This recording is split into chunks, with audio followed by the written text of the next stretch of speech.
Today is October 12th, 1984.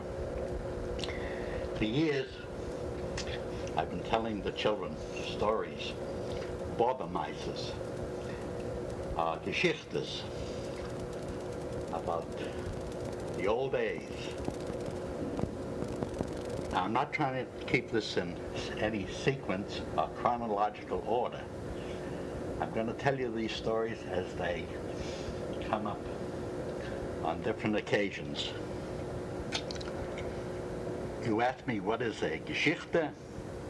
What is a Bubbemeisser? I'll try to explain it to you. A Geschichte is a story. Whether it's true or not true, it's a story. A Bubbemeisser, on the other hand, is a tale that grandmothers used to tell.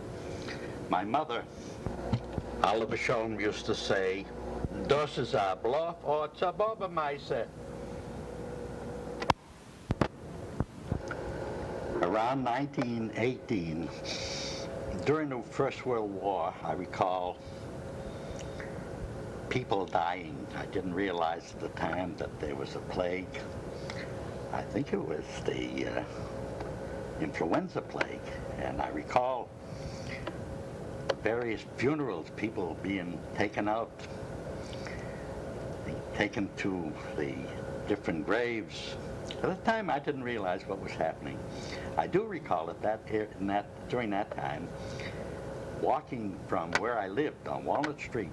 I walked up towards Broadway through Everett Avenue, and I recall the soldiers were coming home. I heard bands playing, and suddenly I saw money coming out of the buildings. They were passing donuts. They were giving donuts out, coffee.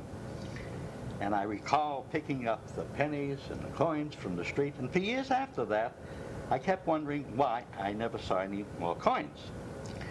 That is just before I went to school, my first grade. To go into the first grade, and of course, in those days, was quite an event. And not having the proper clothes, my parents dressed me with my sister Shirley, Oliver Sholem, midi blouse. I recall the midi blouse because that's the clothes that I wore the first day I entered school. As a matter of fact, I still have my first grade picture, and was taken back in 1918. It's quite a thrill to see him. I'm not going to dwell on the schools other than to say my parents were firm believers in our training. They were firm believers that we went to Talmud Torah, that we went to school, we graduated from high school, and all my brothers and sisters graduated from high school. And if she could afford it, of course, she helped us go to college. Now, let me tell you something about my mother, Oliver Sholem.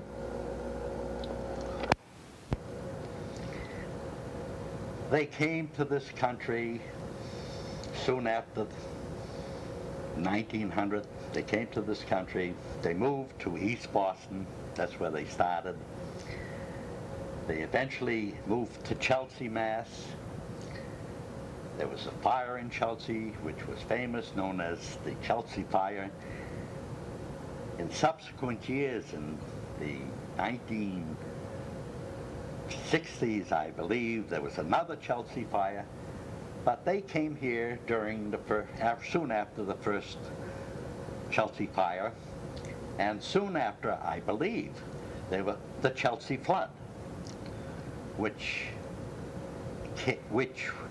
was devastating to a lot of people who lived along the waterfronts. My mother was really the head of the family. My father did what was told, and he just carried out all the orders that my mother issued. She was the head of the family. She decided what we should do. She made all our plans. But one thing she insisted on, that we go to college if we were able to. She assisted us in going to college. And she worked awfully hard all her life.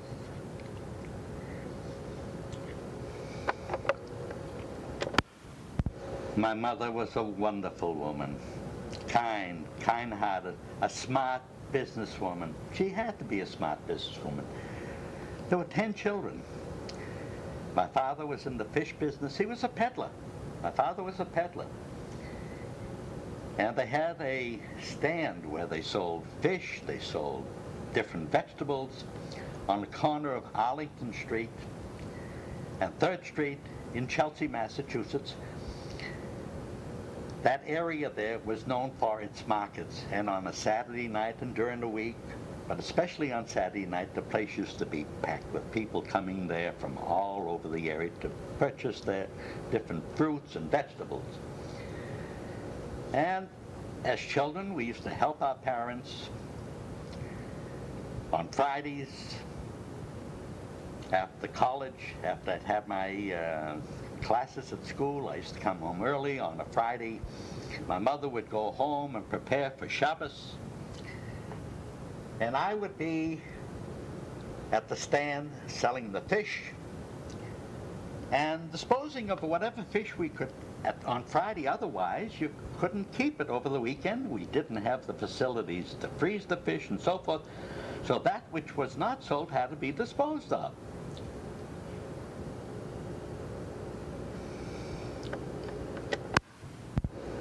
When I was selling the fish, I used to say, "Ma, what prices do you charge?" And she'd look at me and she'd say, "Me cooked off in nods." In other words, she'd say, "Look at the face. Whatever price you could get, that's what you charge." That area there, it was a poor area, and people from different ethnic groups used to come there on Fridays and Saturdays and during the week. And whatever price you could get for your wares, that's what you get. And of course, there was a lot of trading between the people, bargaining. If you'd ask one price, they'd give you another price. And that's the way they were brought up, and that's the way they continued to do business. During those days, people were referred to, depending on what their vocation was, what their business was. They very seldom referred to them by their given first or last name. They used to create names. For example, the Banana Man, his name was Hyman. He was known as Chaim der Banana Man. That was his name. There was another one whose name was Mrs. College, but we never referred to her as Mrs. College. My mother used to refer to her as Grobe Tochter. She had a big fanny, and my mother referred to her as the Grobe Tochter. There were other people there. They were referred to by their trades. For example, there was one man who used to sell what is known as yum yum. He was known as the yum yum man. Now, let me explain to you exactly what is a yum yum. This man had a metal gadget that he used to scrape the ice from a big cake of ice and put it in a paper bag and pour some syrup on it and sell it. It was referred to as a yum yum. Therefore, that man was known as the yum yum man. My parents were known as Kaplan the Fisher. And my brothers and sisters, we'd walk over someplace, wherever we went, we would know that's Kaplan the Fisher's son or daughter. And every once in a while, my sister Shirley, Betty, would come crying. She'd come home. "What happened, Betty?" "Someone called her stinkfish." Stinkfish. You know, they called this to rile the girls, but they wouldn't dare use that expression in front of the brothers because they know what the Kaplan boys could do. We had the respect of everyone. My mother had a lot of respect, received a lot of respect from everyone. They knew that my mother was an honest woman. She believed in an education. And she also was known as the old Mrs. Kaplan, whose son graduated from college, from Harvard College. That's Mrs. Kaplan, who's got a son, a doctor. Mrs. Kaplan, who's got a son who is also a lawyer, and another lawyer. My mother used to walk with her head up high. She was so proud. Saturday was a very, very important day to my brothers and sisters. It was the day of reckoning. This was the day that we had to approach our mother and ask her for money so we could go to the movies. The behavior of Saturday morning was so important to us. It meant that if we were good, we could approach my mother and say, "Ma, can we go to the movies?" And my mother would look at us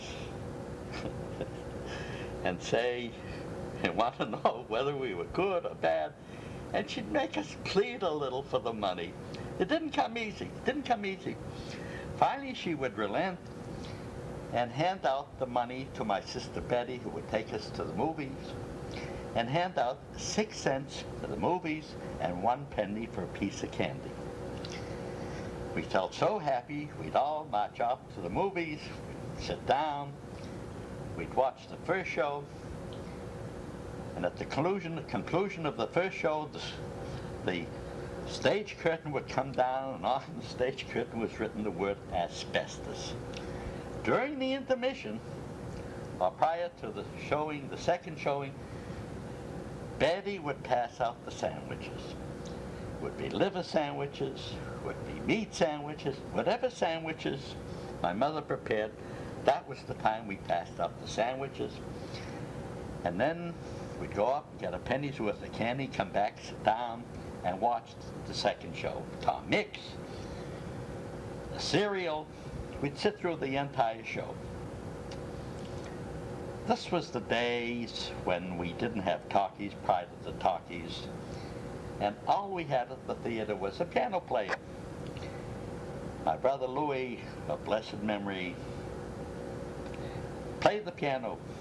He was never taught how to play the piano, but he had a pretty good ear. He could play piano. Louie had a pretty good voice too. Louie finally got a job at the Strand Theater, or as it was affectionately known as the Scratch House, and he played the piano. The only song that Louie knew was the overture from the William Tell. You've heard of the song, Lone Ranger song. No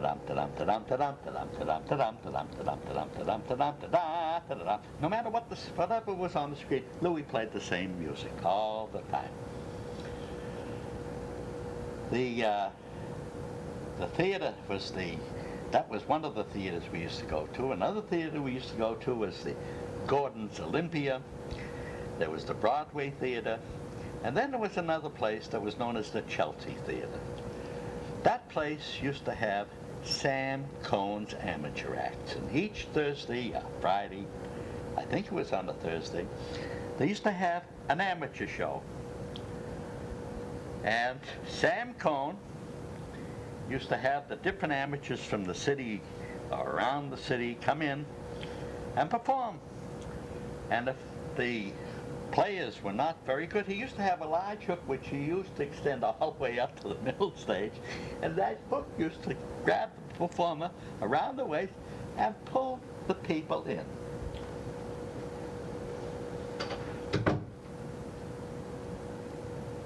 The boys I went with one day, we weren't bad boys, we were regular boys. We went to the movies, we went to the Chelsea Theater one day, and we were a little rowdy, and I think they kicked us out. We were a little angry because they kicked us out, and I don't know who it was, I know it was, I didn't do it, but one of the boys threw a sting bomb in the place. Within 15 minutes, they cleared the theater.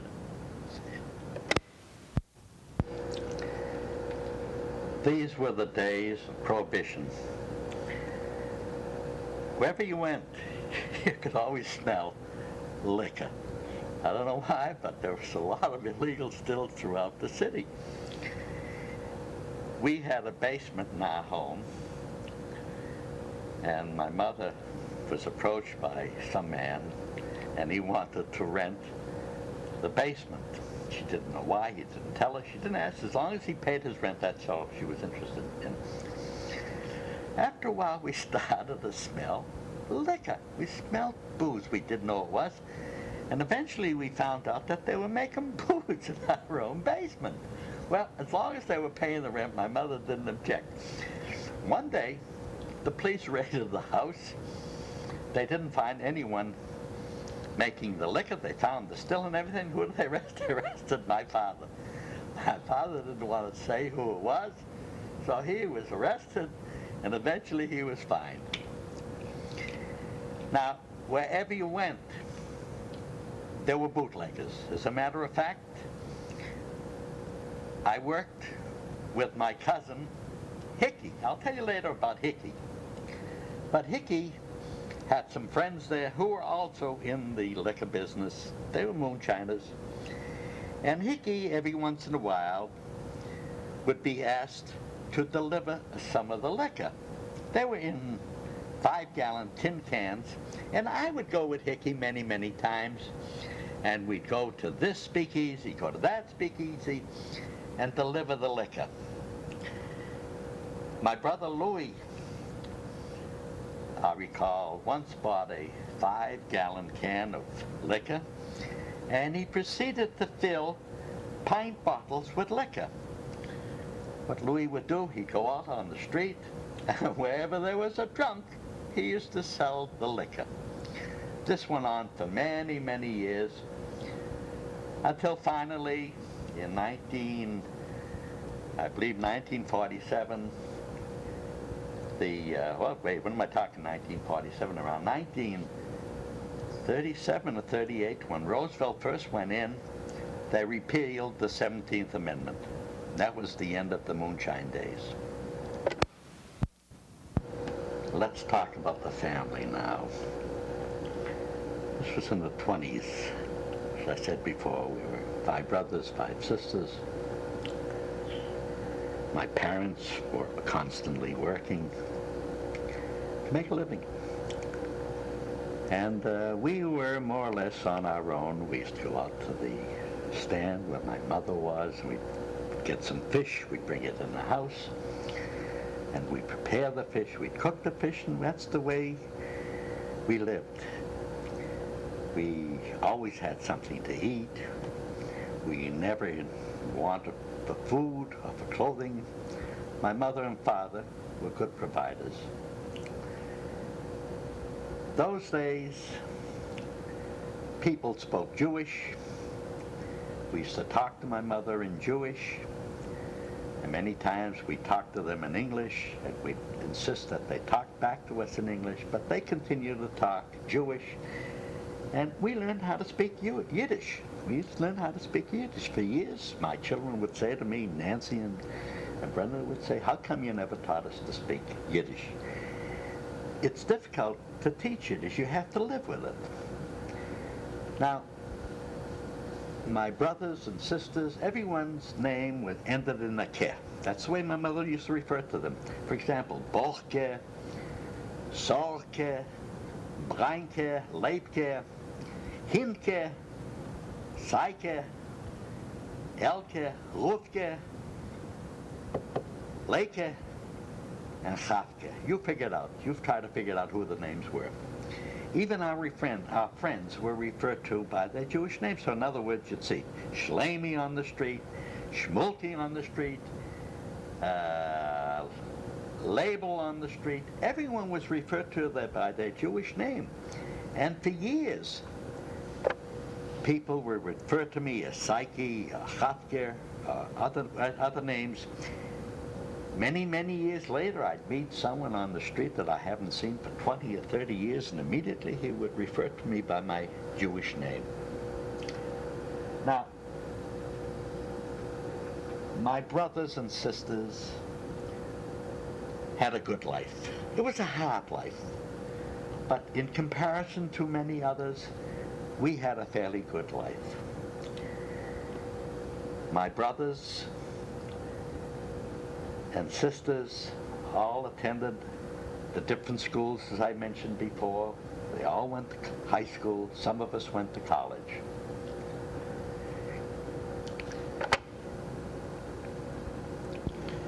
As I said, my mother worked very, very hard. On weekends, she used to prepare for Shabbos. She used to prepare the breads. And Friday mornings, my brothers would take the breads, or the Challies. We used to take them over to a bakery which was around the corner, Mrs. Silver's Bakery. And my mother would use the bakery there. As a matter of fact, everyone used to use that bakery. If you did business with them, they permitted you to use their ovens to bake your own Challies. In the afternoon, we'd go back to the Mrs. Silver's Bakery, and we would return the Challies. Whenever my mother could, she would prepare food. She wasn't a great cook.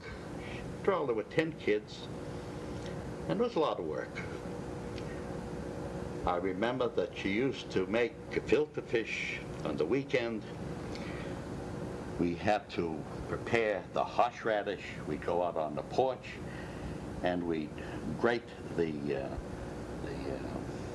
horseradish. The tears would get in our eyes.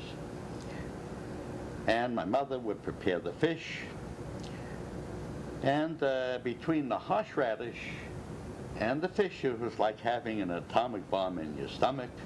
And after you got through eating the horseradish, it would get in your nasal passages and clear out both ears. When we sat down to have our dinner, she was so proud that she used to walk around and she used to nudge everyone and ask us whether or not, is it good? Is it good? And she was so pleased to have the family sit around, and she had a chance to do some cooking. She felt more like a housewife. We lived in a 3-story tenement, and we occupied the basement floor and we occupied the first floor. Every once in a while we'd have a tornado, and in those days we didn't know what not tornadoes, but hurricanes. And in those days we didn't know what hurricanes were. All we know is we got torrential storms. Get up in the morning in our basement, we used to sleep. There were 3 bedrooms there. We used to sleep 3, 4 in the bedroom there.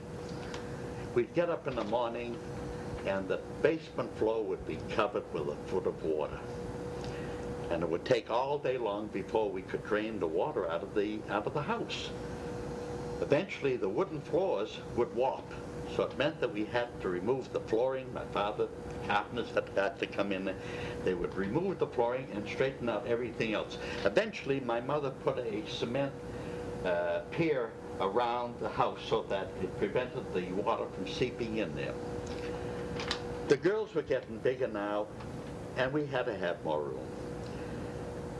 So we moved on the flight above the basement, and that's where we lived for a while. And we also occupied the second floor of the tenement building. That was reserved for my sisters. They had dates, and they were growing up. They had to entertain. And God help us if we try to go upstairs where the girls were entertaining the men. That was reserved strictly for my sisters, and it was closed to everyone else. Growing up meant that you had to go to Hebrew school, and the rabbis in those days were very hard disciplinarians. And it was not unusual for a rabbi to have a machine strap with him and actually strike one of the children. You know, they were very stern, very hard taskmasters. As a matter of fact, my rabbi used to like a schnapps now and then, and he'd go in back of the room And God help you if you should turn around and see him taking a schnapps. One day, I did turn around, and he came storming down to where I was sitting, and he says, "Kaplan, where's the place?" And I kept moving my finger all over the page. I didn't know where the place was. So he grabbed my finger and almost broke it, and he pointed to where he was lecturing and says, "This is the place."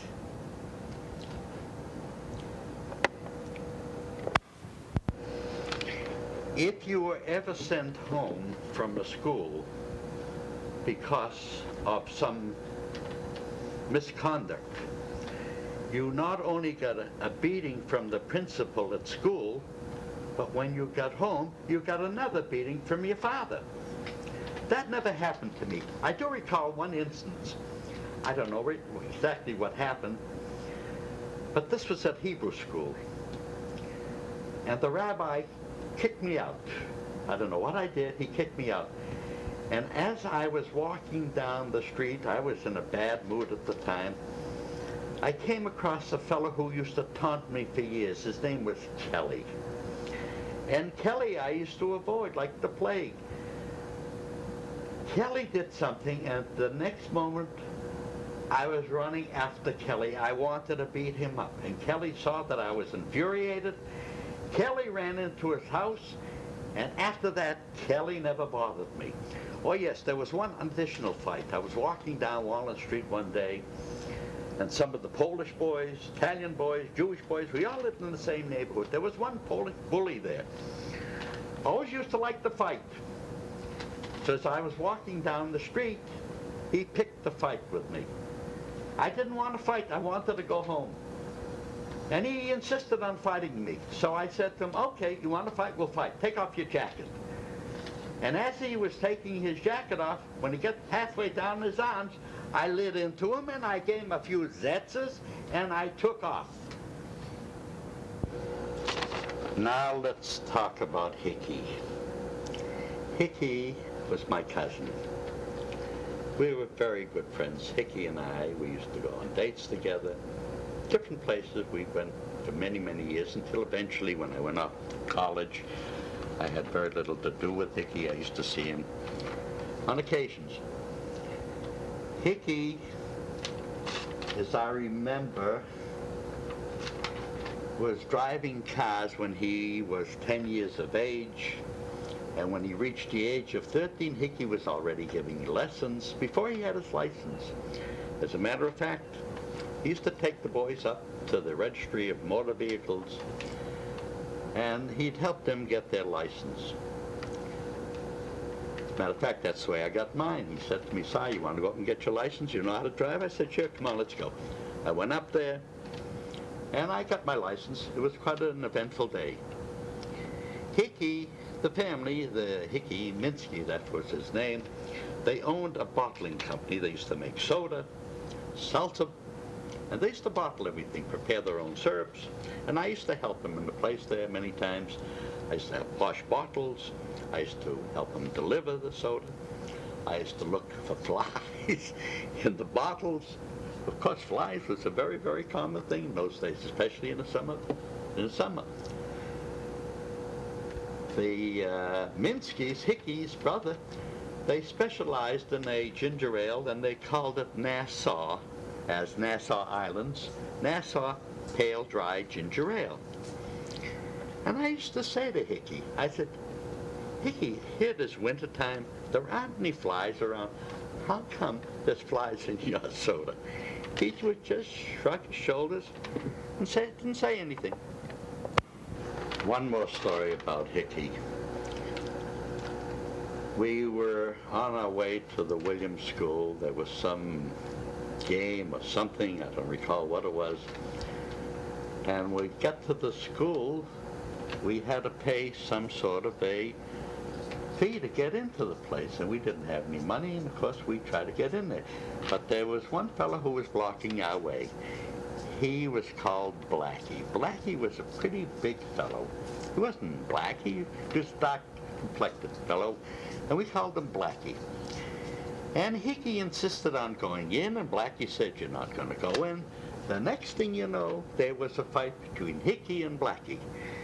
And he knocked Hickey's block off. The next day, Hickey said to me, "Come on, I'm going to fight Blackie again." You guessed it. He got his block knocked off again that day, and the following day he went back again, and again he got his block knocked off. I said, "Hickey, it's enough." And that was the story about Hickey and Blackie.